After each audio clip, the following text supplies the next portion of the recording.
સુરતના ઉધનામાં બપોરના સમયે બે બાળકોએ ગણેશ પંડાલમાં ચોરી કરી હોવાની ઘટના પ્રકાશમાં આવી છે.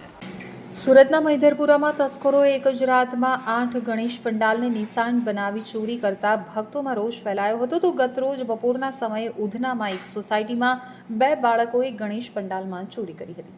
કચરો વીણવાનું કામ કરતા બે બાળકો બંધ પંડાલનો લાભ લઈ અને દાનપેટી ચોરી કરી ફરાર થઈ ગયા હતા. આ સમગ્ર ઘટના સોસાયટીના ગેટ ઉપર લાગેલા સીસીટીવી કેમેરામાં કેદ થઈ ગઈ છે.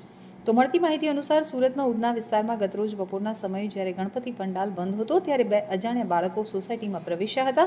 તેમણે સૌપ્રથમ ગણેશ પંડાલનો પડદો ઊંચો કરી અંદરનો માહોલ જોયો. તેઓ પંડાલમાં બધું નિરીક્ષણ કરી રહ્યા હતા. આ દરમિયાન એક ત્રીજો બાળક પણ માથે ભરેલો કોથળો લઈ અને ત્યાં આવે છે. આ બંને બાળકો તે બાળકને પાછો મોકલી દે છે. બાદમાં એક બાળક પંડાલમાં ઘૂસી જાય છે અને બીજો બાળક પંડાલની આસપાસ આંટા મારી અને ધ્યાન રાખી રહ્યો છે. થોડી મિનિટ પછી તે પાછો પંડાલ તરફ આવે છે અને પડદો ઊંચો કરી પંડાલમાં રહેલા બાળક સાથે કોઈ વાતચીત કરે છે. પંડાલમાં રહેલો બાળક દાન પેટીને ખસેડી અને જમણી તરફના ભાગમાં એક તરફ એકદમ પડદાની પાસેવાળી જગ્યા પર લાવી દે છે.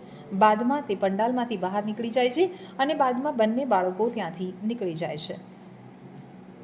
તો થોડી મિનિટો બાદ બે બાળકો એક સફેદ કલરના ખાલી કોથળા સાથે પંડાલની એ જ જગ્યા ઉપર આવી જાય છે. બાદમાં એક બાળક પંડાલમાં ડોકાચ્યું કરીને જુએ છે અને ત્યારબાદ એક બાળક સ્ટેજ ઉપરથી પંડાલની જમણી તરફના ભાગે જાય છે. તો બીજો બાળક સફેદ કલરનો ખાલી કોથળો લઈ અને સ્ટેજની ફરતે પંડાલના જમણી તરફના ખૂણાવાળા ભાગ તરફ જાય છે. સ્ટેજ પાસે ઊભેલો બાળક કોથળો ખુલ્લો રાખી અને ઊભો રહે છે અને સ્ટેજ ઉપર ઊભેલો બાળક પડદો ઊંચો કરી અને અગાઉ જે દાનપેટી લાવીને મૂકી હતી તેને સરકાવીને સફેદ કોથળામાં નાખી દે છે. બાદમાં નીચે ઊભેલો છોકરો આગળ ચાલવા માંડે છે અને દાનપેટી સરકાવનાર બાળક ખભે દાનપેટી ભરેલો કોથળો નાખી અને તેની પાછળ ચાલવા લાગે છે. આ બાળકો ગણેશ પંડાલના પાછળના ભાગ તરફ જતા દેખાય છે. છેલ્લે આ બાળક રોડ ઉપર ખભે દાનપેટી ભરેલો કોથળો લઈ અને જતો દેખાય છે. થોડી વાર આગળ ચાલ્યા બાદ તે પાછળ વળીને જુએ છે તો અન્ય બે બાળકો જે ત્યાં હાજર હતા તે પણ પાછળથી તેની સાથે જતા દેખાય છે. સમગ્ર ઘટનાએ સોસાયટીના રહેવાસીઓમાં ચિંતાનું વાતાવરણ ઊભું કર્યું છે. તેમણે પોલીસને જાણ કરી છે અને સીસીટીવી ફૂટેજ પણ સોંપ્યા છે. હાલ પોલીસ આ ફૂટેજના આધારે વધુ તપાસ કરી રહી છે.